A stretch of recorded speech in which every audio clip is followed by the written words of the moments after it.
Today we have the pleasure of interviewing my friend Molly, who's a model and has worked in New York, Los Angeles, Miami, and most recently Mexico City for 6 weeks. She's going to tell us how much money she made in Mexico City, the type of work she was doing, and something crazy that happened on set that you won't believe. Stay tuned, Molly is up next.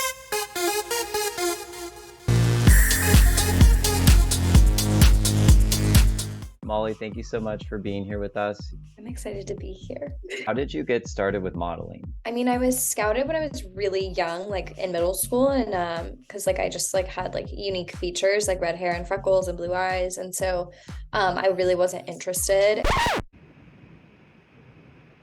I didn't really want to work, if that makes sense, because that's really what you're doing. You're working as a kid. When I was a kid, I could not wait to go to the Children's Museum and play cashier and put groceries in a bag at a pretend grocery store. And then in high school, I was sitting at a YMCA basketball game. A dad on the team was a photographer for Vogue in the 90s. He walked up to my parents at a party and was like, hey, your daughter should model. I just sent my stuff, my little digitals, to a bunch of New York agents, and 6 months later I was in New York working. So what is your look or the Molly package that you offer to the industry? Whimsical, girl next door, unique features like freckles, just cute, college type roles is normally what I'm going for. What makes modeling in Miami different or special for you? I worked more in Miami than I've ever worked anywhere else. Everybody told me when I left LA I was making the biggest mistake of my life, basically. I even had agents tell me that, you're never gonna work in Miami.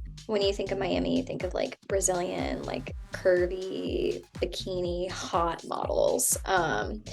And that is not who I am, very far from it. When I got there, there's 3 redheads in Miami that work in this business. So I didn't have a ton of competition. I did Aquaphor there, which was they wanted a sweet girl that was going on a first date. And then I booked French's Mustard, which was the same vibe. She's awkwardly at a high school football game after eating diner food. I need to see this commercial. Yeah. It's crazy. Miami was such a cool market because even Macy's films there a lot. I did a 4th of July commercial for them last year, and I was just once again cast as a girl, a cute teenage girl handing lemonade at a pool party. I'm really excited that you went to Mexico City on a personal level because I lived there for over 2 years and I love the city. How did you get that contract? How did that even start? I was never really interested in Mexico for a number of reasons. Mexico City is not the beach, I just Right. was especially leaving Miami, I was I need to be close to salt water. There's something about it. A friend of mine was living in Mexico City and he was you should come down here or whatever. And I was I can't work there. And that's kind of when I got curious about it and I started kind of looking into things. Had you been to Mexico City at least once or twice before you got the contract or booked with the agency? No, never. I literally was going down there based on the faith of I had a couple friends and I texted you and I just was do you think it's a good idea? I ended up emailing a few different agents and they were you should come down for a few months and just work the e-com market.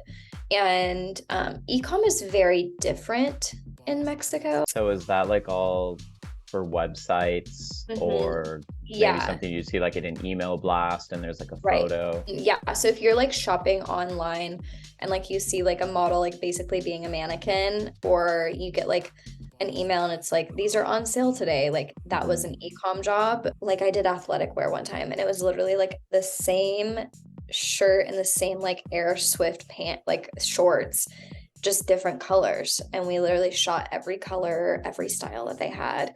And I was in my head, I'm why are we not just photoshopping this? And it's they don't do that because it's way cheaper to pay a model to just change a million times than hire a photo editor. Here in the United States, they would just Photoshop most of the stuff. So I would be on set for 8 hours on an e-com job and we'd shoot, a bunch of looks. I'd say maybe 20 to 50. I would see that same shirt in 10 other colors as they're sitting there editing. I'm not kidding. We would shoot 80 to 100 looks a day. I mean, it was I was changing the whole time.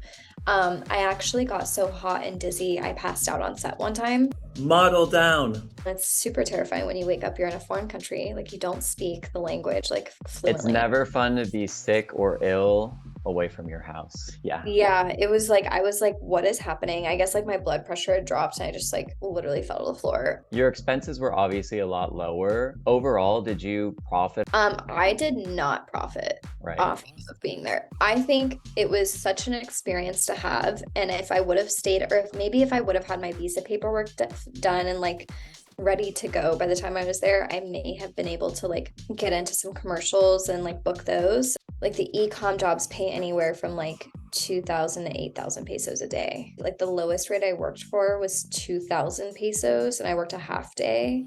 Okay. Um, that was the That's like lowest. 100 US dollars. Yeah, the commercials there could pay anywhere from 30,000 to like 100,000 pesos. So Yeah. commercial work is the way to do it. And I don't know, I just like learned, I was like, if you were starting out and you were really trying to learn like the etiquette, sure, like 100%, I would have, if I would have been 18, I would have loved that experience. But I'm just like, this is how I pay my bills.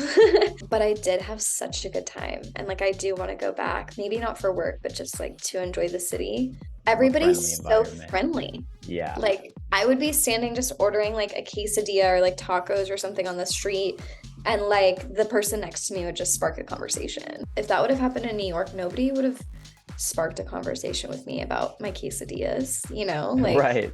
But did you do things that were on-site locations and anything for maybe some really cool Mexican brands? I did get to work twice with this creative director that I flipping love. We shot a spring campaign, which was really fun, and that we shot on location.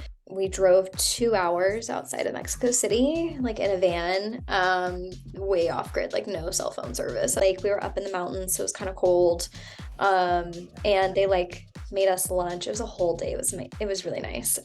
They made us lunch, and then we shot the rest of the campaign by the water, which was really cool. He booked me again for a like his own brand campaign, which was really cool. And we shot that actually at the Tokyo bar in Roma. What were you wearing, or what is this brand like? His brand is like Y2K kind of vibes. So low-rise pants. The heels were like platform heels. They looked like Bratz dolls heels. Like they were so cool. And his friend who owns like a jewelry brand did our rings, and they were like these fat like costume type rings, and they were really fun to play with.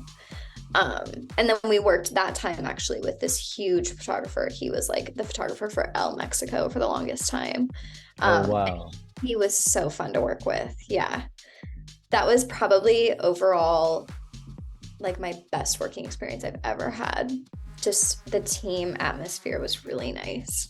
But for the most part, everybody that I worked with was really inspired by American fashion, which was kind of crazy. Like all of the mood boards were mostly American models, like 90s Calvin Klein ads or like old high fashion Chanel. Like that was a big one, was a big mood setter, which I know Chanel's not American, but the models, like all those things, they were all shot in America. There's mood boards on set. That's something I don't really know about. Normally in the holding area, they'll have like a big poster, like something like up for you to see. And it's like a mood board of all of these other photos from like campaigns or shoots or designs from somewhere else that they are inspired by, that they're like, that's the vibe for the day. So I guess my last question is, why do you keep modeling? Modeling now it's kind of funny, like is a day job at this point. It literally just pays my bills so I can like focus on acting. The fact that you could even consider that like a day job is really cool. Because even if you work once a month, you make a big chunk of money, and like you just learn to like figure it out. Thank you so much, Molly, for being with us and for all of your insights on the modeling industry, especially Mexico City. Thank you for having me. Ciao. Ciao. Adios.